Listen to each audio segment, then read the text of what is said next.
Chicken 65 பண்ண போகிறேன். அதுக்கு தேவையான அளவுக்கு பொருட்கள் போட்டுக்கலாம்.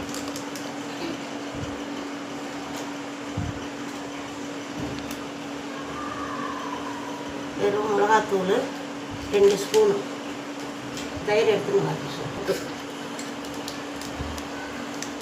கலருக்கு கொஞ்சோண்டு கலர் போட்டுக்கிறேன். எலுமிச்சம்பழம்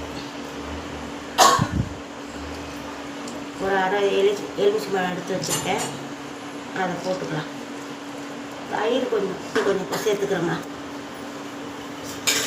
ஏன்னா 3/4 கிலோ தான் இருக்குது கறி, அதனால கொஞ்சம் தான் போட்டுக்கணும் மசாலா எல்லாத்தையும்.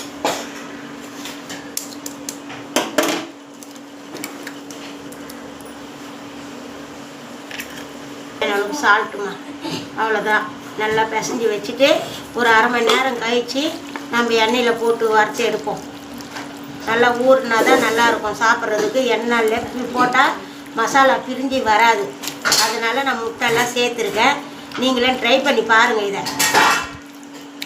கூட கொஞ்சம் அரிசி மாவு கொஞ்சம் சேர்த்துக்கிறேம்மா, பச்சரிசி மாவு கொஞ்சம் சேர்த்துக்கிறேன். நீங்கள் காம்ப்ளான் மாவு இருந்தாலும் சேர்த்துக்குங்க, ஆனால் நான் பச்சரிசி மாவு கொஞ்சம் சேர்த்துக்கிறேன், நல்லாயிருக்கும். 1/2 மணி நேரத்துக்கு ஊற வச்சுக்கலாமா. எல்லாம் மசாலா தடவி வச்சுட்டேன் பாருங்கள், இவ்வளோ நல்லா இருக்குது. இதில் ஒரு 1/2 மணி நேரம் ஊற வச்சுட்டு அதுக்கப்புறம் எண்ணெயில் போடுறப்ப நான் உங்களுக்கு காமிக்கிறேன்.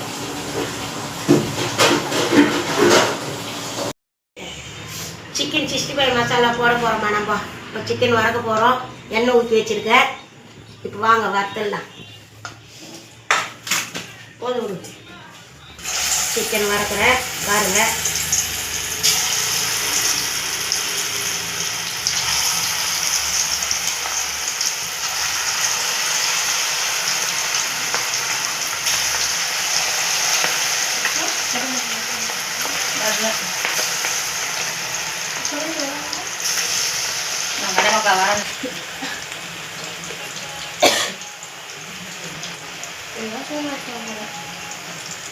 திருப்பி விட்டுடலாம்.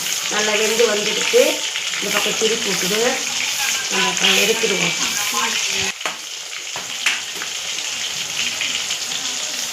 நல்லா ப்ரௌனாக ஆகுது பாருங்கள்.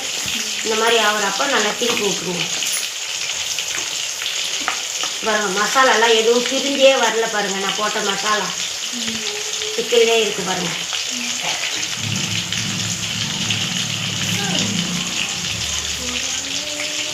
அவ்வளோதாம்மா, ரெடி ஆகிடுச்சு. நம்ம இப்போ சிக்கன் எடுத்துடுவோம். சிக்கன் 65 போட்டிருக்கேன், ரெடி ஆகிடுச்சு. நல்லா கலர்ஃபுல்லாக வந்திருக்கு பாருங்கள்.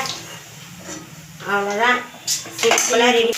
அவ்வளோதான், கருவேப்பிலை கொஞ்சம் இதுலேயே நம்ம போட்டுக்கணும். எண்ணெயிலே போட்டுட்டு நான் போகிறேன். இப்போ போட்டாச்சு. எவ்வளோ அழகாக இருக்குது பாருங்கள். சிக்கன் 65 மசாலா போட்டிருக்கேன், எவ்வளோ நல்லாயிருக்கு. வாங்க நீங்களும் சாப்பிட்லாம். என் வீடியோ பிடிச்சிருந்தா லைக் பண்ணுங்கள், கூட பெல் பட்டனும் ஆன் பண்ணிக்கோங்க.